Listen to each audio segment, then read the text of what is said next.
James Bond. Autorisé à tuer. Vendetta contre Ernst Blofeld. Je pourrais être en train de parler à mon propre reflet. Voici sa fin. En théorie, c'est le boss final des films James Bond de l'ère Daniel Craig. Sur le papier, il est menaçant, complexe, et il a tout pour être un méchant parfait dans un film de James Bond. Mais voilà le problème, il ne l'est tout simplement pas. Mourir peut attendre avait une mission créative extrêmement difficile, tout conclure. Ce film devait apporter une conclusion satisfaisante aux 5 films de l'ère Craig, mais il devait aussi raconter une histoire indépendante. Il devait aussi faire de ce film une célébration de tout ce qui avait précédé, et pour des raisons qui restent encore floues, Christoph Waltz n'était prêt à revenir que pour 2 jours de tournage. Je n'avais pas à te tuer.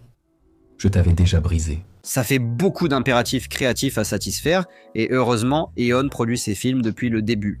Et s'il y a une vérité dont ce groupe central est bien conscient, c'est que la clé d'une bonne aventure de Bond, c'est un bon méchant. Dans Spectre, la précédente aventure de Bond, Eon a ressorti Ernst Davra Blofeld, l'ennemi juré de longue date de Bond. Je ne peux pas te dire à quel point j'attendais ce moment avec impatience.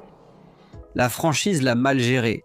Malgré la performance de Christoph Waltz, le résultat a déçu le public, alors qu'on attendait un retour spectaculaire. Voici Rami Malek, l'acteur ténébreux qui s'est fait connaître grâce à sa série télé centrée sur les hackers. Mr. Robot a conquis le monde et a ensuite été choisi pour affronter Bond, après avoir remporté un Oscar pour son interprétation du chanteur principal de Queen, Freddie Mercury, dans leur biopic Bohemian Rhapsody. Après Silva, Javier Bardem et l'échec du retour de Blofeld, les attentes pour le dernier méchant de Bond étaient très élevées. Il est évident que les producteurs ont tout fait pour ce qui devait être le dernier opus. On voit bien qu'au cours du développement, ils ont essayé de construire ce projet comme une conclusion à la fois pour l'ère Craig et pour la franchise Bond dans son ensemble.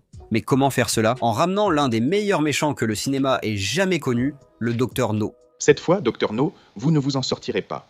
Les Américains sont prêts à tout affronter. Je n'échoue jamais, monsieur Bond. Remontant à la pré-production de Quantum of Solace, des rumeurs persistantes circulaient selon lesquelles la véritable épouse de Craig, Rachel Weisz, pourrait endosser le rôle du docteur No. Lorsque Malik a été annoncé comme antagoniste du 25e film de Bond, encore sans titre, l'idée d'inclure Julius No et sa main en métal semblait abandonnée.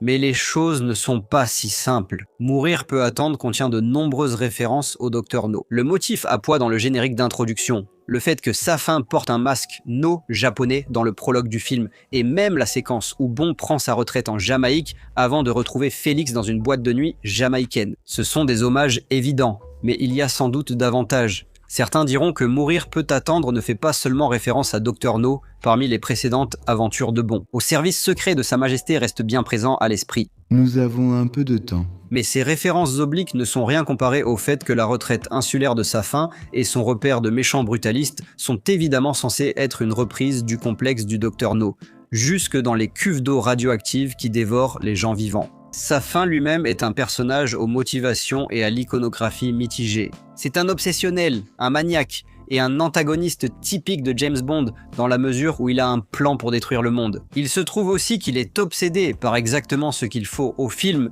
pour éliminer certains éléments de l'intrigue. Tu t'y connais beaucoup en fleurs. Mon père avait un jardin. Il m'a appris.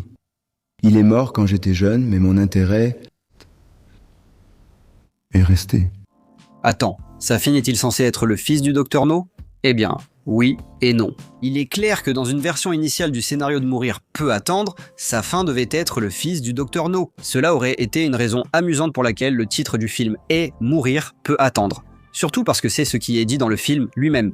Il est temps de mourir. Ils ont eu des doutes et sont revenus sur cette idée. Cela s'est-il produit lors de la pré-production ou pendant l'année de retard due à la pandémie? Ce qui est certain, c'est que Safin est maintenant un autre méchant vaguement lié à la continuité, encore un de plus dans la longue lignée de clins d'œil furtifs à la caméra qu'Eon a choisi de faire avec la franchise Bond post-Casino Royale. Qu'est-ce que cela signifie exactement? Les Brocolis ont donc créé une franchise en pointillé, misant sur des caméos et des références pour initiés, comme Q évoquant le stylo explosif de GoldenEye. Et pour aggraver les choses, Safin ne fonctionne tout simplement pas. On le voit se rendre à la planque de Monsieur White pour tuer Madeleine et sa mère alors qu'elle est enfant. Et pourtant, dans le reste du film, il n'a pas vieilli. Quel âge est censé avoir ce type? Ses motivations sont complètement incohérentes. Il hait Blofeld, le spectre est bon qu'il veut tous éliminer, mais souhaite aussi élever la fille de Madeleine comme la sienne. Il se décrit comme le reflet de Bond, et pourtant c'est aussi un méchant typique de Bond. C'est comme un buffet à volonté de méchants qui font hausser les sourcils. C'est en grande partie parce qu'ils n'ont pas réussi à construire un film capable de satisfaire et de créer un grand méchant.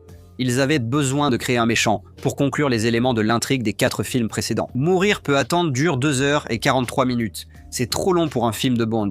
Il y a tellement d'éléments dans ce film qu'il est impossible de tous les nommer succinctement. Comment se passe ta retraite? Shut up, Q. I know he's staying with you.